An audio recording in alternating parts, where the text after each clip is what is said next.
So, let me get this straight. The entire Galactic Council, with all their fancy degrees and their peer-reviewed publications and their insufferably smug attitudes, told us that humans could only form emotional attachments to mammals. You know, because apparently 14,000 years of academic research across 600 species can't possibly be wrong, right, wrong, spectacularly, hilariously, catastrophically wrong that I'm still laughing about it 3 cycles later. My name is Vri, and I'm what you'd call a cultural liaison officer for the Intersystem Commerce Guild. Fancy title for someone who basically babysits alien species when they first join galactic society. I've worked with Threxians, who communicate through bioluminescent color changes. I've guided Peluvian hive minds through their first trade negotiations. I've even supervised a group of sentient gas clouds who insisted on holding their meetings inside active volcanoes, but nothing, and I mean absolutely nothing, prepared me for Marcus Holloway. Marcus arrived on Station Kepler 442 about 8 months ago. Standard human, or so I thought. Brown hair, average height, wore these ridiculous shirts with terrible jokes printed on them. The first one I saw said, "I'm not arguing, I'm just explaining why I'm right," in 5 different languages, 3 of which he'd apparently translated wrong. On purpose. For fun, should have been my first warning sign. The second warning sign came during his orientation briefing when he asked if the station had a daycare center. Not for himself, obviously, but because, and I quote, "someone's gotta look after the little ones, right?" I blinked at him. All 6 of my eyes. "What little ones?" "You know," he said, gesturing vaguely at the massive viewport showing the hundreds of ships docked at the station. "All those kids out there. Different species, far from home, probably scared and confused. Someone should check on them." "Sir," I said, using my most professional tone, the one I reserve for dealing with particularly dense bureaucrats, "this is a commercial trading station. There are no children here." Marcus just smiled. This infuriating, knowing smile that made my scales itch. "Sure, Vri. No kids." Got it. 3 days later, he'd somehow befriended a juvenile Krillnax named Pip. Now, Krillnax are basically sentient rocks. They communicate through subsonic vibrations, they eat mineral deposits, and they definitely, absolutely, 100% do not form bonds with carbon-based life forms. It's literally in their biology. They're silicon-based, crystalline entities who find most organic life mildly disgusting. Pip followed Marcus everywhere, and I mean everywhere. To the market district, where Marcus bought him, I kid you not, decorative pebbles to help him feel pretty. To the recreation zones, where Marcus somehow convinced the station administrator to set up a UV lamp because growing rocks need proper lighting.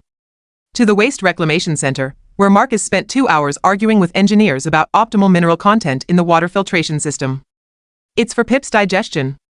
Marcus insisted, while said Krillnax hummed contentedly next to him, actual affection resonating through his crystalline structure, filed my first incident report. The council's response? Curious anomaly. Continue observation. Curious anomaly. Right, then came Squeaker. Don't look at me like that, I didn't name her. Marcus did. Squeaker was a Vorthian gel sac, basically a floating bag of sentient slime that reproduced through budding and had all the emotional complexity of a particularly dim houseplant. She drifted into the station's water treatment facility by accident, probably looking for nutrients. Marcus found her trying to absorb a cleaning drone. Normal people would have called maintenance. Normal people would have let the trained professionals handle the invasive gel creature situation. Marcus scooped her up in a specially fabricated containment jar, added some algae tablets, and declared her clearly lost and probably hungry. Within a week, Squeaker was producing bioluminescent patterns whenever Marcus entered the room. Happy patterns. Excited patterns. The kind of emotional response that Vorthian gel sacs weren't supposed to have because they literally didn't possess the neural structures for complex feelings, filed my second report. The council sent a Xeno-Biologist named Dr. Talvik to investigate. Talvik had 17 doctorates and the personality of a broken airlock, all cold vacuum and sucking void. He arrived with portable scanners, specimen containers, and this absolutely insufferable attitude that screamed, "I know everything and you know nothing." Humans bond with mammals, Dr. Talvik informed us during his preliminary briefing, his translator perfectly capturing his condescending tone. It's evolutionary biology. Their mirror neurons are specifically adapted for recognizing facial expressions and body language common to mammalian species.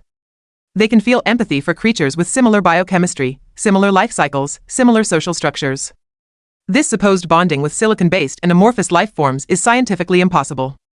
Cool, Marcus said, walking past with Pip riding on his shoulders and Squeaker bouncing happily in her travel jar. Hey Vri, we're heading to Section 7. There's a morphling kid stuck in the ventilation system, and I promised I'd help him get unstuck. Dr. Talvik's face did something complicated. Multiple somethings, actually. Horror, disbelief, and academic outrage, all fighting for dominance. Morphlings, he said slowly, like he was explaining stellar mechanics to a particularly stupid asteroid, are shapeshifting predators. They're non-social, non-communicative, and they view other species exclusively as prey or competition. They don't get stuck. They don't need help. And they certainly don't accept help from potential food sources. Marcus shrugged. Zello's only 6 months past his juvenile molt. He's still figuring out his shapeshifting, and he got his tentacles tangled in the fan system. I'm pretty sure he's crying, or whatever morphlings do when they're scared. You coming or not? We went. Of course we went. I had to document this madness, and Dr. Talvik needed to see his entire worldview crumble in real time. Zello was indeed stuck, his semi-solid form wedged between rotating fan blades, making these heartbreaking little chirping noises that apparently meant distressed juvenile in morphling body language. Marcus talked to him the entire time we worked to shut down the ventilation system. Soft, encouraging nonsense about how everyone gets stuck sometimes and you're doing great, buddy, just hold still. When we finally freed him, Zello immediately wrapped 3 tentacles around Marcus's arm. Not attacking. Not feeding. Hugging. A morphling. Hugging a human. Doctor. Talvik actually sat down on the deck plating, his legs just giving up on the whole supporting his body thing. This is impossible, he whispered. Yeah, you mentioned, Marcus said cheerfully, scratching the spot where Zello's tentacles met his main body mass. The morphling made a sound like purring gravel. But Zello here is possible, and he's real, and he's coming back to my quarters until we find his family pod. Aren't you, buddy? That was kid number 3. By month 4, Marcus had collected 17 more. A pair of hexapod twins who communicated through pheromones, which Marcus couldn't smell but somehow still understood. A juvenile plasma wisp that everyone else avoided because it kept accidentally setting things on fire, but that Marcus patiently taught how to control its energy output using meditation techniques and specially designed thermal suits. 3 fungal colonists who reproduced through spore clouds and technically counted as one organism with 3 mobile platforms, but Marcus insisted they each had distinct personalities and gave them separate names. Dr. Talvik set up permanent residence on the station, abandoning all his other research projects. Every day he'd run new tests, compile new data, and mutter increasingly desperate theories about anomalous pheromones or unknown human adaptations or station-specific environmental factors. None of his theories held up. The only consistent variable was Marcus. It's not complicated, Marcus told me one evening while bottle-feeding a cryogenic larva named Frost who required temperatures cold enough to freeze methane. He wore a full thermal suit and still somehow made it look casual. They're kids. They need someone to care about them. That's it. That's the whole secret. But the bonding mechanisms, I started, because I'd been infected by Dr. Talvik's need to understand, to quantify, to explain. Your species evolved specific neurological pathways for mammalian recognition. You shouldn't be able to interpret their emotional states, their needs, their vri, Marcus interrupted gently. Do you like any of your coworkers? I blinked at the subject change. What? Yes. Several of them are perfectly adequate colleagues. Are they the same species as you? No, we have over 40 different species working on this station. You know that. So you, a Threxian, can form positive social bonds with species that don't share your biology, your communication methods, or your basic life requirements? He raised one eyebrow, which I'd learned was his species' way of saying, I've already won this argument. That's different, I protested weakly. That's professional cooperation, not emotional bonding. Is it though?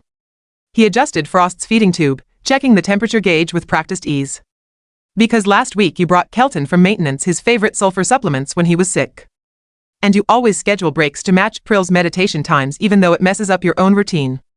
You remembered Orcs's spawning anniversary and got him a gift. Sounds pretty emotional to me. I opened my mouth. Closed it. Opened it again. Nothing came out, Marcus grinned. The difference between humans and other species isn't that we bond with everything. It's that we don't overthink it. We don't need peer-reviewed studies to justify caring about someone. We just see a kid who needs help and we help them. Simple. That's not simple, I managed. That's terrifying. Yeah, he agreed, still smiling. But it works. By month 6, Marcus had 38 kids from 22 different species. The station commander officially gave up trying to apply housing regulations and just assigned Marcus an entire residential section. Dr. Talvik recruited 4 more Xeno-Biologists to help with his research, all of whom arrived skeptical and left believers. Then the collector ship arrived, and everything went sideways. The collectors are exactly what they sound like, and yes, it's as bad as you're thinking. They travel the outer systems looking for rare species, especially juveniles, which they acquire through methods ranging from technically legal but morally bankrupt to absolutely illegal and will deny everything. They sell to private zoos, research facilities, and wealthy individuals who like owning things that nobody else can have. Their ship docked at Station Kepler 442 on a Tuesday. I remember because Tuesdays were when Marcus taught his interspecies communication workshop, which was really just organized chaos where 38 kids from completely incompatible biological systems somehow managed to play together without anyone dying. The collector delegation consisted of 4 Yelnari traders, led by someone who called himself Merchant Captain Vren. Tall, scales like polished obsidian, eyes that calculated profit margins before calculating anything else. He wore rings on all 6 of his fingers, each one representing a successful acquisition. I'd dealt with his type before. They always stayed just inside the legal boundaries while radiating an aura that screamed, "I've done worse and I'll do it again." "We're interested in acquiring specimens," Vren announced during his courtesy meeting with Station Commander Tillis, a meeting I attended because cultural liaisons get dragged to everything. "We've heard your station has quite the diverse population of juvenile entities." "This is a commercial station, not a zoo," Tillis said flatly. She was a Graxian, built like a tank and about as mobile as one, but sharp as a fusion cutter. "Any juveniles here are either crew family members or temporary residents under protective custody." Vren smiled, showing way too many teeth. Of course.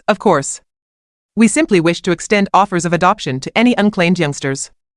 Perfectly legal under Galactic Commerce Code, Section 47, Subsection 12. We provide excellent facilities, professional care, and substantial compensation to current guardians willing to transfer custody. My blood went cold. Or it would have if Threxians had blood. My internal fluids went room temperature, which for us is basically the same thing. "There are no unclaimed juveniles on this station," I said quickly. Too quickly. Vren's eyes locked onto me like targeting lasers. "Really? How fascinating. Our intelligence suggested otherwise.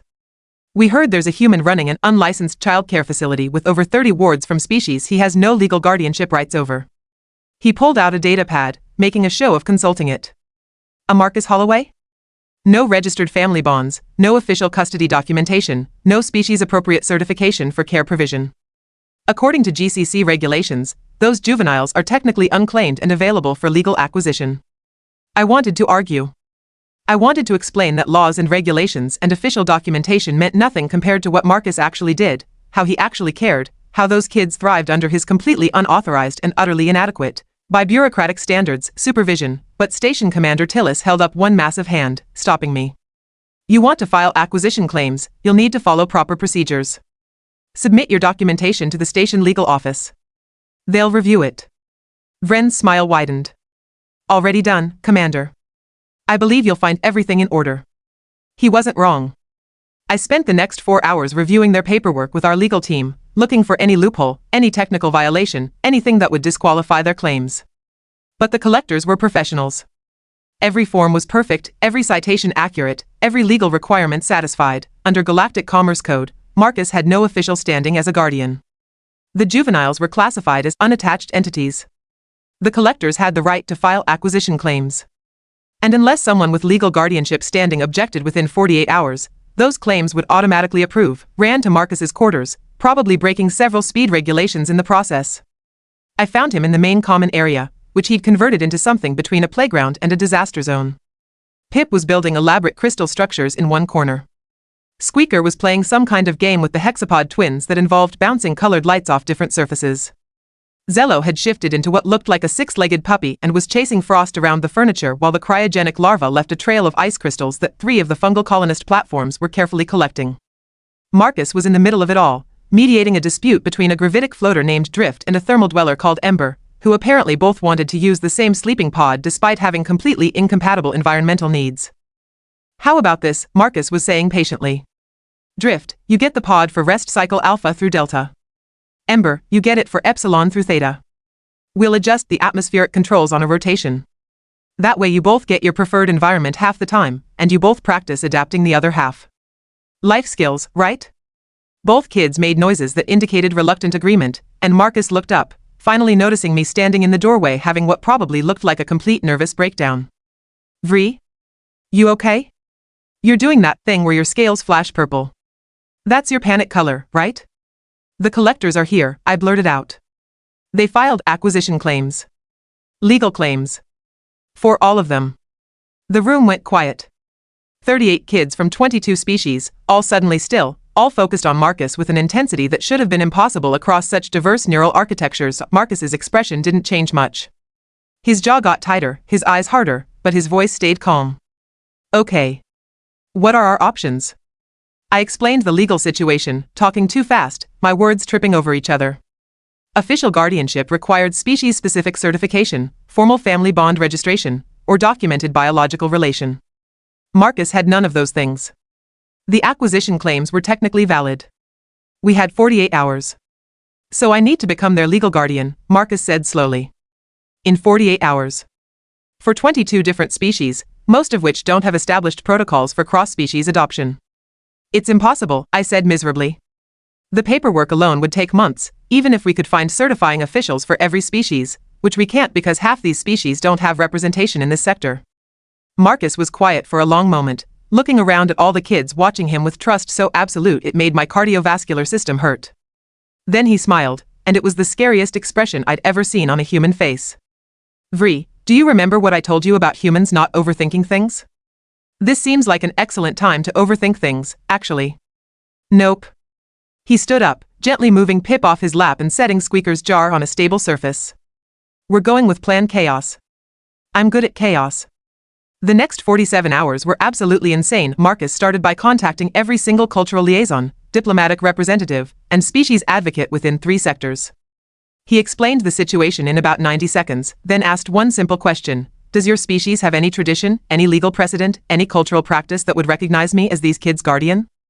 Turns out, a lot of species do. The Krillnaks have a concept called heartstone bonding, where any entity that provides sustained care and emotional resonance can be recognized as family, biology irrelevant. The Vorthians have colony adoption, where gelsacks who share resources are automatically considered podmates regardless of origin. Morphlings have survival debt, which means anyone who saves a juvenile's life becomes responsible for them until maturity. Marcus found legal frameworks in 17 different cultural codes.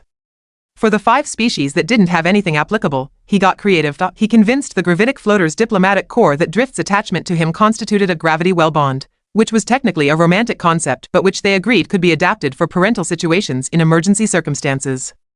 He argued that the thermal dweller's own codes about heat sharing applied because he'd been regulating Ember's environmental suit for 6 months.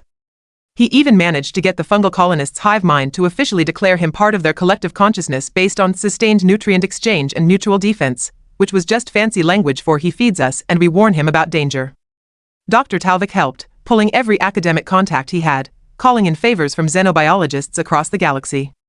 Station Commander Tillis ran interference with the collectors, finding every possible bureaucratic delay and procedural requirement to slow down their acquisition claims, coordinated logistics, scheduling video conferences with diplomatic offices in 14 time zones, translating documents into 47 languages, and consuming enough stimulant drinks to probably violate several health codes. The kids helped too, in ways that probably shouldn't have been possible.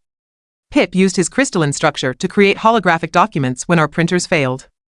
Squeaker somehow infiltrated the station's computer system and reorganized our filing priorities, bumping all of Marcus's paperwork to the front of every queue. Zello shapeshifted into a perfect copy of a morphling diplomatic seal, which was definitely illegal but also absolutely necessary. 47 hours and 32 minutes after the collectors filed their claims, Marcus walked into the legal review hearing with documentation proving legal guardianship under 22 different cultural codes, certified by accredited officials, and properly filed according to Galactic Commerce Code requirements. Vren's face went through several expressions, none of them profitable. This is unprecedented, he sputtered. One individual cannot hold multi-species custody rights. The administrative burden alone. Funny thing about humans, Marcus interrupted, and his voice had this edge that made everyone in the room suddenly remember that humans were persistent predators who'd hunted mammoths across ice ages and built civilizations in the middle of deserts just because they felt like it. We're really good at doing impossible things. Especially when someone threatens our family. The Legal Review Board, composed of representatives from 6 different species, took approximately 4 minutes to deny all of the collectors' acquisition claims. Marcus's guardianship was officially recognized under intersystem law.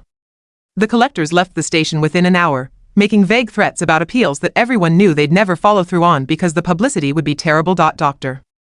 Talvik published 7 papers about the incident. The Galactic Council issued a formal revision to their xenobiological bonding theories. Station Commander Tillis gave Marcus an official commendation and also a citation for 47 different regulation violations, which she then immediately suspended, and Marcus? He went back to his quarters, to 38 kids who'd been anxiously waiting, and announced it was time for dinner, followed by the weekly movie night where they all argued about what to watch because apparently that was a universal constant across all known species. Found him later that evening, sitting in the quiet corner where Pip liked to build his crystal gardens, watching his completely impossible family through the observation window. "You know more kids are going to show up," I said, sitting down next to him. Words spreading. Every juvenile entity within 10 sectors is going to hear about the human who went to war with the collectors and won. "I know," Marcus said, smiling that infuriating smile. "Might need to request a bigger residential section. This is insane. You know that, right? This entire situation is completely insane." "Yeah," he agreed cheerfully. "But it works.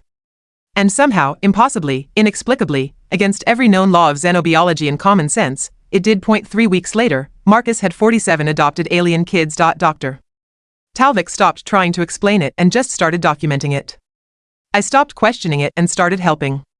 Station Commander Tillis stopped citing regulation violations and started forwarding Marcus information about lost juveniles in other sectors, because apparently the thing that humans do best isn't technology, or warfare, or even that terrifying persistence hunting thing. It's looking at someone who needs help, someone who doesn't share their biology or their culture or their basic conceptual framework for existence, and deciding that none of that matters as much as the simple fact that someone needs help. It's not scientific. It's not logical. It definitely isn't covered in any official first contact protocols, but it's undeniably, impossibly, frustratingly human, and the Galactic Council can publish all the revised theories they want. I was there. I saw it happen. I helped it happen. The Xeno-Biologist said humans can't bond with non-mammals, and my human has 47 adopted alien kids who would very much like to disagree.